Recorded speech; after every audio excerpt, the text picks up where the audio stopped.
My amplified unit. Top of the morning, afternoon, evening, wherever you guys are in the world, salute.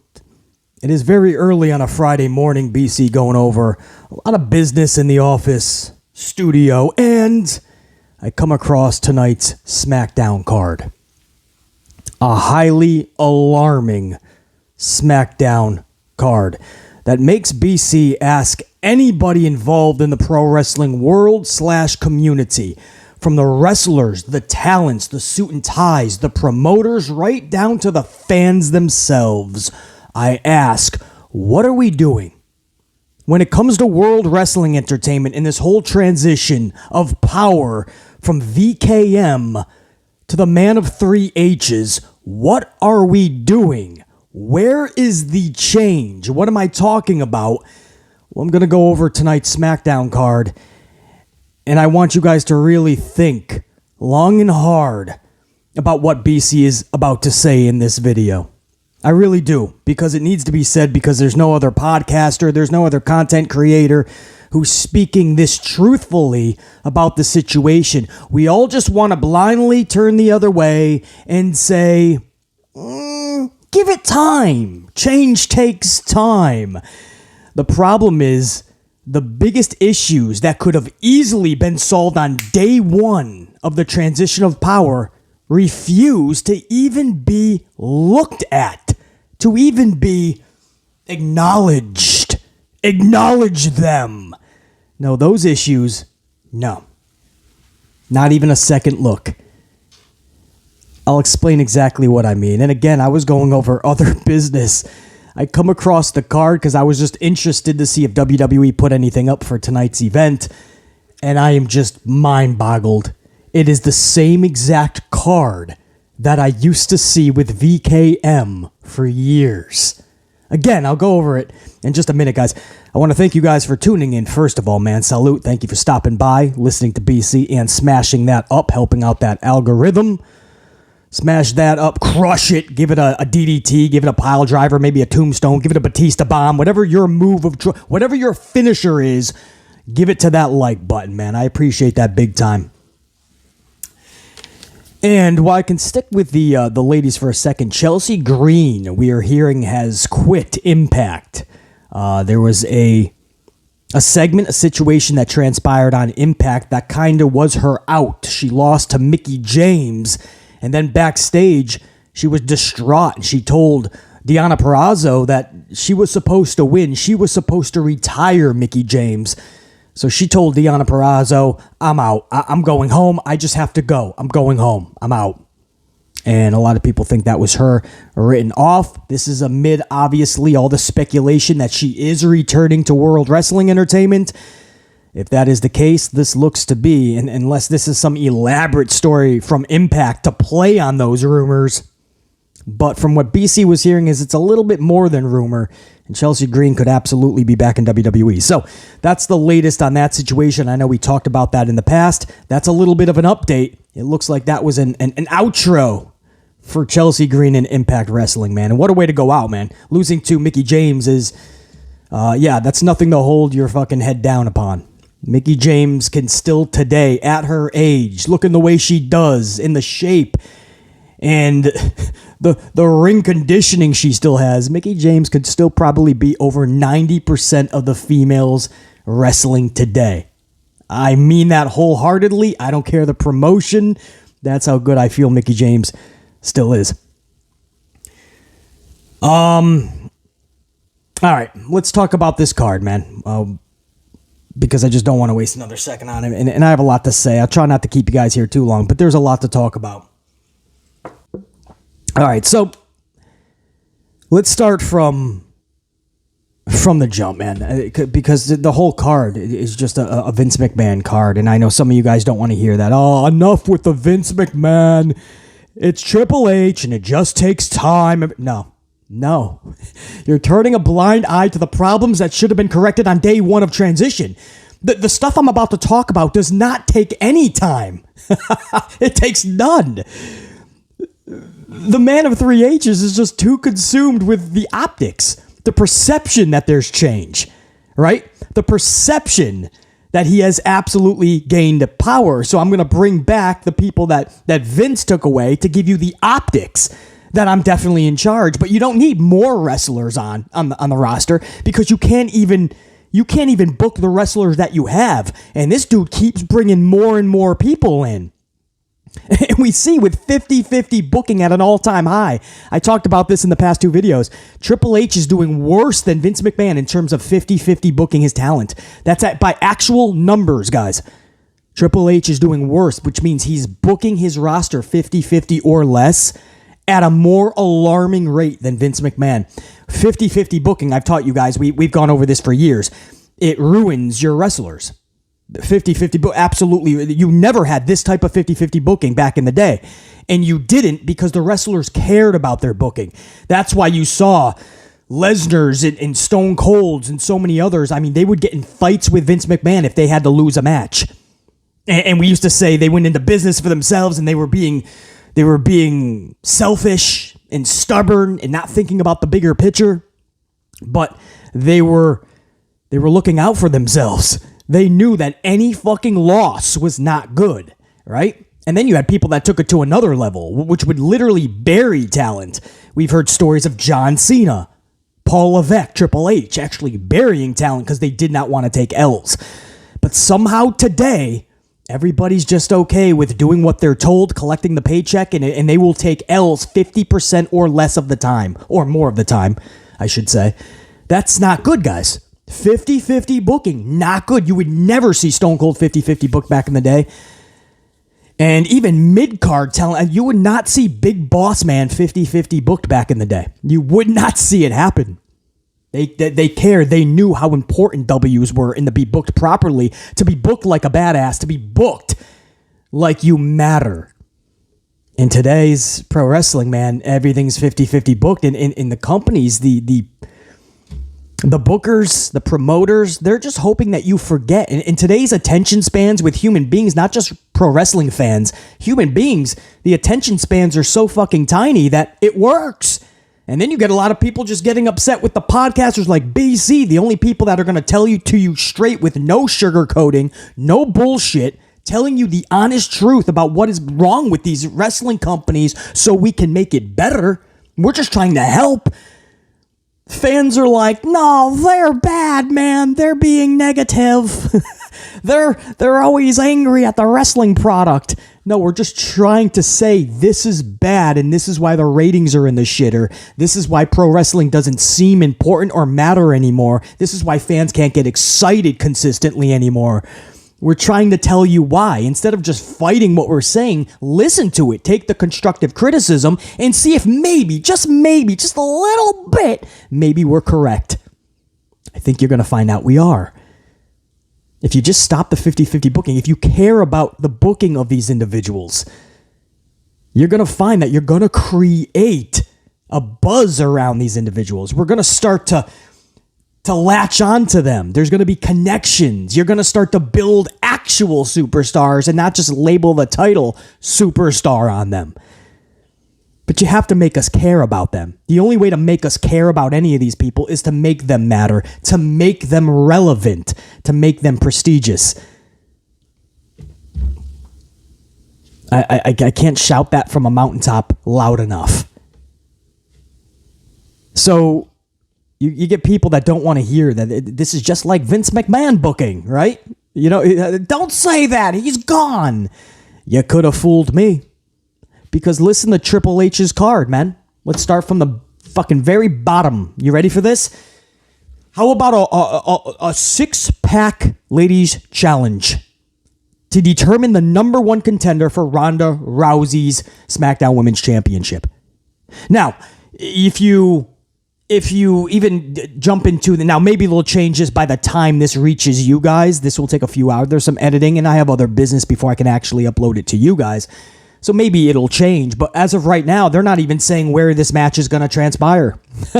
Survivor Series, Rumble, a live event in fucking Tulsa, Oklahoma. Who the fuck knows where Ronda's going to defend their title against the winner of the 6-pack challenge tonight. But there is a 6-pack challenge tonight, and the winner goes on to take on SmackDown champion Ronda Rousey. 6-pack challenge.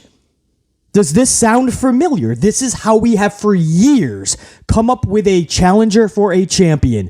They either do a number one contenders match where the challenger beats the champion outright, and that just leads to a rematch, so we're going to pay money to see a match we've already seen, and a situation where the challenger has already beat the champion. That's a real winning situation there, Vince. And we've seen those type of matches already with Triple H, by the way. Whether it's called number one contenders or not, we've seen that situation and scenario play out several times. And the other situation that Vince always just laid his fucking hat upon because he didn't want to take any time to be creative. He didn't want to put in an ounce of creative effort. So he would just do what is called a 6-pack challenge or a 5-pack challenge or something like that. A battle royal maybe. And whoever wins, boop, expecto petroleum, wave your magic wand. They get a title opportunity. They're the number one contender, right? It's the easiest booking imaginable because you don't have to use an ounce of energy or waste any of your time. It's cut and paste. You cut and paste the show. It's formulaic. This is what we use the term formulaic. This is what pro wrestling has been in WWE for 10 years now, or at least the better part. And under Triple H, you have seen nothing but the same thing. And now here we are, going in toward the end of the year, right? We're headed toward the middle of November. It already is almost, right? What, November 11th? So we're going toward the middle of November. Soon we're going to pack it up for the holidays. And we're seeing it get worse. I mean, this is just the one match that I want to talk about in tonight's show. That is just Vince McMahon's show. The only difference is it's supposedly under Triple H, which is even more alarming and concerning. A 6-pack challenge is no change at all. We thought we were going to get storylines for the titles. We thought that the titles were going to be prestigious, right? Instead, the world titles aren't even prestigious. We don't even see the world champion. And Money in the Bank, the briefcase holders these days don't even want to go for the world title. They're like, hey, there's a title on Raw. I don't even care what it is. I'll cash in here. It's an open challenge. But who cares about making it make sense? I just want to cash in because they're all fucking toys anyway. You could go to your local Target or Walmart, go to the toy aisle, see the toy championships, or get a nice fucking one like BC's IC championship. They don't make them like that anymore. Right? You can get them. These are more prestigious, bro. This is more fucking prestigious. Come here. This. BC's old school IC title, bro. Is more fucking prestigious than today's championships. Bottom line. These are more fucking prestigious. You're not going to sell me that what Austin Theory did and not even care about the world fucking title. Go for any fucking title again. The U.S. title, fuck it, I'll take it. During an open challenge. That doesn't diminish championships. BC, it makes the U.S. title even more prestigious. What the fuck does it do for the world titles? A guy who doesn't fucking show up anyway. Then another dude who's got a briefcase for the number one contender whenever he wants it, and he's just like, no thanks. And now here we are with the SmackDown Women's Championship, and we were told that H was going to make the situations, the segments, the matches, the prestige around and surrounding the titles, it was going to be meaningful again. When you get to the pay-per-view, the premium live event, you are going to look at the title match announced weeks in advance if you do it right, and you are going to be intrigued by it, excited about it. And here we are doing the same 4 months into Triple H's fucking reign of power, and we're seeing the same exact type of fucking match. It's the same exact fucking match. 6-pack challenge. 6 ladies that can't fucking lose either. Same thing that Vince used to do, right? Liv Morgan. Liv Morgan has a whole new character developing, this extreme Liv Morgan. How the fuck can she lose tonight? She can't. You can't do that to her. They just changed Nikki Cross to Crazy Nikki. In her first match back, she lost to Bianca Belair. And ever since, like, BC cannot feel the same. She joins Damage Control, and Damage Control still is being booked in a damaged way. The only damage that needs to be controlled is Damage Control. With Nikki Cross, makes no fucking difference.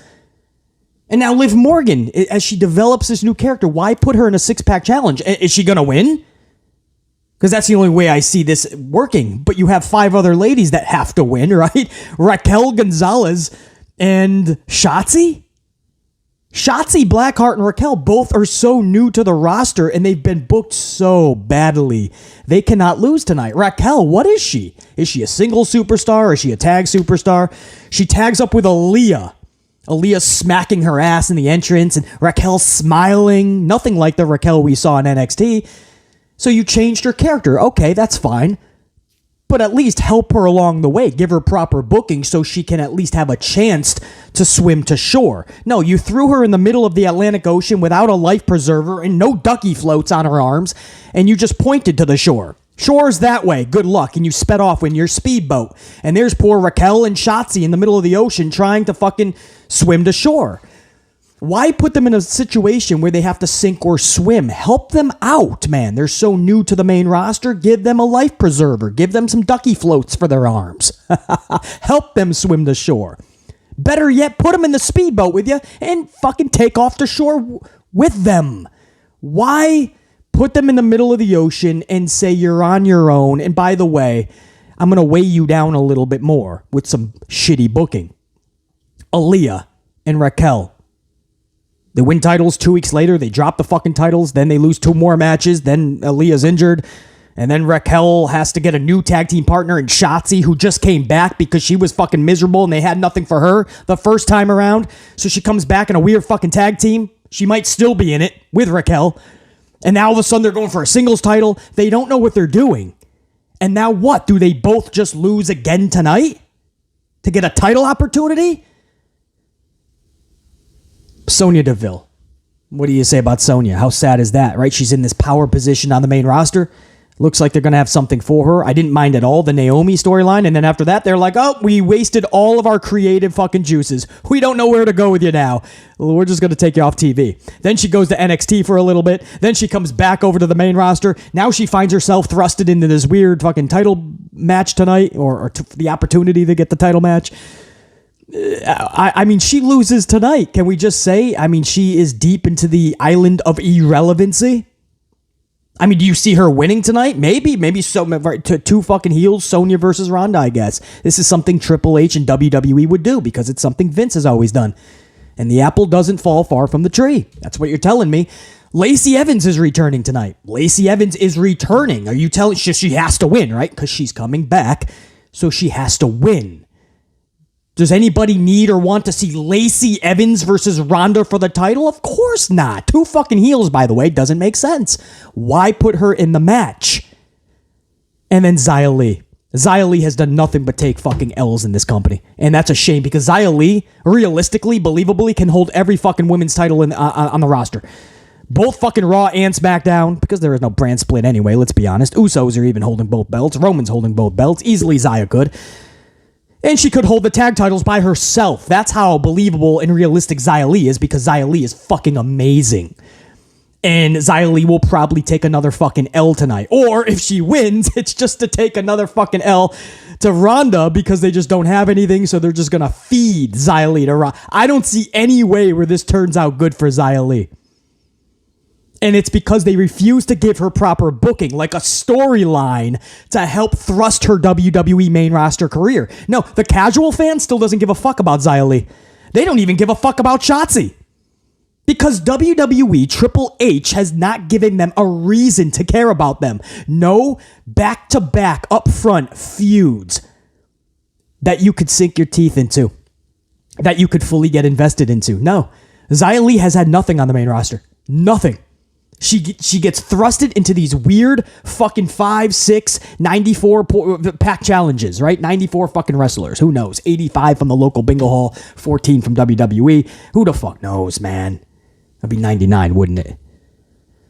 100 pack challenge. 100 women battle royal. Anybody can come on in. Who the fuck cares?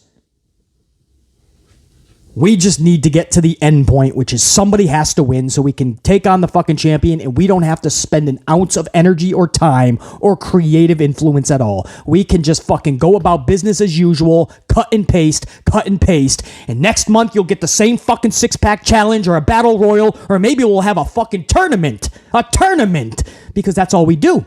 We don't set up storylines that we can give a fuck about. What happened to the art of pro wrestling, which is larger than life superstars or superstars, wrestlers we give a shit about, Let's use the term wrestlers because people don't like superstars. Okay. What happened to wrestlers that we gave a fuck about, that were involved in storylines that captivated us? What happened to that?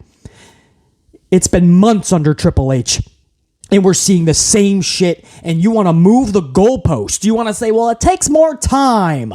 And we keep moving the goalpost, right? Now it's after the holiday. Wait till next year. He's focusing on next year, BC.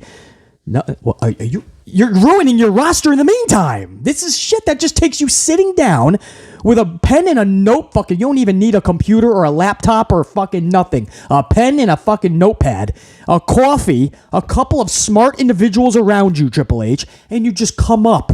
You come up with epic television. You should be having fun doing this. You should be having fun booking these shows. Instead, cut and paste, rinse and repeat. You're just seeing the same matches that we saw under VKM. 6-pack challenge. You think it's any better with the dudes? Wait till you hear how they're setting up their men's IC championship match. Gunther, your current title holder. You ready for this shit?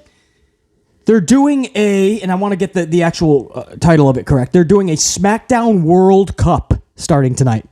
Smackdown World Cup. Because they don't want to get creative to find a suitable opponent that could create an epic storyline with Gunther. So what they're going to do is cut and paste, rinse and repeat. They're going to do one of these tournaments to come up with the number one contender. And they're calling it the World Cup. The World Cup. Now, this comes on the heels that we might be getting King of the Ring back next year. And some of you guys are excited because you used to love King of the Ring. BC cannot stand King of the Ring today. Back in the day, it was fun. There were storylines within it. Superstars, wrestlers felt important. It was fun, man. Even they found a way to make Mabel fun and important. Mabel, Savio Vega. But today, cut and paste. So you want to bring back King of the Ring. You want to bring back a tournament that means something next year. And you're going to be the King of the Ring. Then why would you do tournaments left and right still leading up to King of the Ring? Why would you do a tournament like this to set up Gunther's number one contender match? Or title match. And create the number one contender. Why would you do that? We are getting a fucking tournament just to decide Gunther's number one contender. You haven't been tournamented into a fucking early grave by now? Have you not been tournamented into a brick wall? Because BC has. AEW, all of them, my goodness, seems like they have one a month. WWE, maybe it's one every 2 months. Maybe I'm being generous. And you're excited for King of the Ring, where we have to pay money to see another fucking tournament? Just so we can claim somebody's a king? In a sport that is predetermined, rehearsed, and scripted. Where one person for 20 minutes just ironed out a tournament, put it into Triple H and said, I'm done. Can I get my money? And H is like, well, I don't want to spend a minute on this. Okay, I'm approving this. Here's your money, and I'm going home early too. I got kids. Remember Heath Slater? What are we doing? I'm asking, guys, what are we doing? I gotta bring out the utmost of Italian in BC. What are we doing here? What are we doing? We're seeing a 6-pack challenge to decide Ronda Rousey's number one contender. We're doing a tournament to decide Gunther's number one contender. This is Vincent Kennedy McMahon. And if you're wondering what the main event was, a Vince McMahon classic. Usos versus the New Day. But don't worry, BC, I'm being told. It's going to be a banger. They always produce a banger, BC. And there's a headline, right? Cute headline, right? This is going to be the Usos' longest title reign fucking match. So there's added suspense. Guys, there's a bigger issue. Of course you're going to probably get a banger. It's Usos' New Day. They know this. This is why they put them together every fucking other month, it seems. This is why we've seen this match 687 times. Because they don't have a tag division. They haven't had a tag division in years. So they just keep going back to the one fucking match because A, they just ran out of ideas. B, do they even really ever have ideas? I doubt it. C, it's been a non-existent division for years. So they know we don't have anything else. It's got to be New Day and Usos. Different brands, doesn't matter. Same brand, great. But some way, we're going to find a way to put both teams together all the time because we have nothing else. And the fans will eat it up because the attention spans today are so fucking short, not just for wrestling fans, but for human beings alike. Our attention spans are so damn short that we're going to watch it. We're going to go, ooh, ah. Afterwards, we're going to go, what a banger on social media. And that's what they want, the suits and ties. The promoters, in this case, Triple H, they want you to forget the other 687 matches. Where BC has remembered every fucking sequence, basically. Every sequence. I've seen this match so many times. I know their sequences. I don't even know if they know that they're doing it. I don't even think they think about it. If you're a fan that did not lower your standards, did not lower your bar, you remember matches. I remember their exact sequences, and I've seen them so many times, I don't even know if they know that they're doing it. It's like Savage and Steamboat, WrestleMania 3, when Savage wrote out on paper, pencil and paper, he wrote out every fucking move. It was like 19 pages. Ricky Steamboat tells a funny story where Savage went up to him in the locker room and said, this is what we're going to do. Yeah, we're going to do it like this. You're going to start off like this. And by page 7, we're going to have the crowd in our hands. Yeah, you feel me? And Steamboat's like, what the? You have 9? I have to go through every fucking move for 19 pages? He's like, yeah, on page 12, right there in the middle of the paper, you're going to see that duck clothesline. That's where you're going to hit me with the kick to the groin. Yeah. You know what I mean? And Steamboat's like, what the fuck? He ironed that shit out to the point where it's such a fun match to BC. I just remembered every fucking move, basically every sequence. It's the same way with the New Day and Usos. I've seen it so many times. You know, that if you're really excited for this, guys, I guess good for you. I would ask that you think about fans like BC, that we've seen it just as much as you, and we didn't forget the matches. We know the sequences. We know their moves that they do, and it just isn't special to us anymore. So forgive us if we're not going to go online afterwards and talk about what a banger it was, or when we cut these videos, if it's somebody like BC, and we're not going to talk about what a match. Of course, what a match. We've seen it 687 times. Slight exaggeration, I'm sure. If it's an exaggeration, it's very slight. Because it feels like 687 times. And we'll add another time tonight. In 2 months, we'll do it again. And every time, it's a different fucking scenario, right? Every time, it's for something different. It's the last time ever, we heard several times with the New Day and Usos. And they keep coming right back to it, hoping everybody forgot about it. The New Day cannot challenge for tag titles was once a thing. Well, they're going for them tonight. Because we're going to forget what we said. They went out of their way and cut the fucking brand split. Didn't even fucking acknowledge it several times just so these two teams could face each other in the past. So no, I'm not going to sit here and just go, oh well, at least it's going to be a good match. No, you could have the World Cup match between, who is it? Escobar and Shinsuke tonight. I'm sure it's going to be a good match if given the time.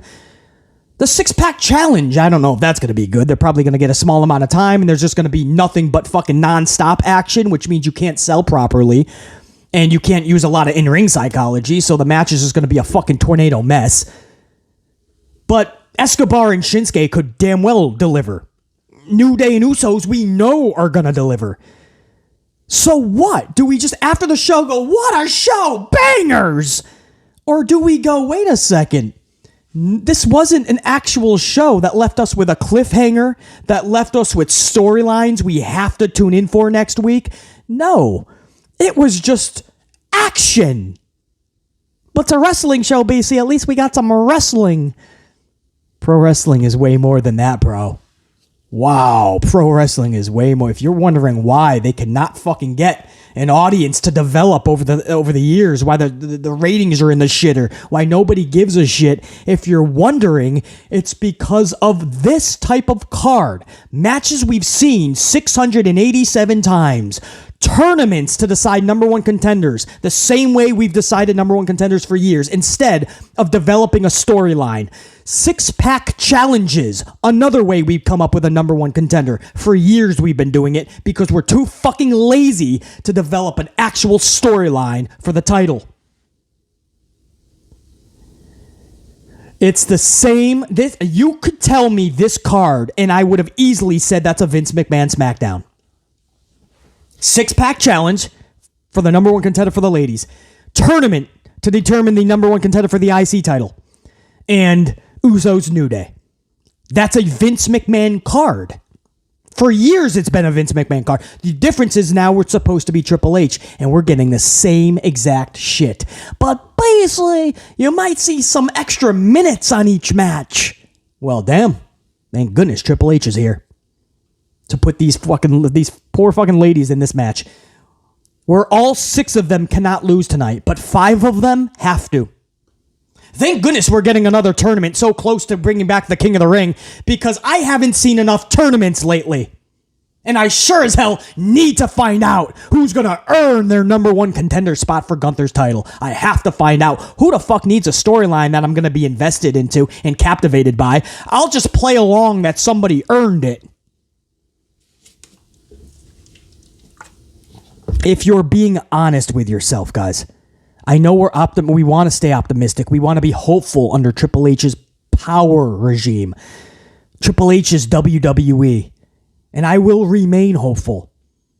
But I cannot lie when I see a card like this, and I can't help but think that's the best you have. When you all sat down at the boardroom table, this is what you came up with? How do we go? Where do we go next for Ronda and for all these ladies? I don't have the time for it. So let's just do a 6-pack challenge. Who cares about the 5 individuals that lose, and who cares about making a meaningful feud? Okay, check. That's gone. Awesome. That only took us 10 seconds. What about the men, Paul Levesque? What do we want to do with Gunther and the IC title? I don't have the time for that either. Let's do a tournament. That'll take up a bunch of fucking weeks and shows leading up to the IC title match. So we can fucking just not have to be creative for weeks. Let's just do another fucking bullshit tournament. Awesome, Paul. All right, that took 10 seconds. What about our main event? Let's do the Usos and New Day again. Usos are about to get the record for title reign. People always fucking just love that. They always call it a banger, and they forget that they watched it 687. Let's just do that again. Okay, Paul. That took 10. Paul, I think we're done. Awesome. Let me just hire somebody else that my father-in-law booted, and that'll look like I'm really creating change. In fact, give every match another minute, give this match another 2 minutes, and they'll see that I'm changing shit. And can I give somebody back their name? When Tommaso comes back, make him Tommaso Ciampa. As long as we have the optics, I don't have to spend a second on these fucking shows. We'll just do tournaments, 6-pack challenges, rematches.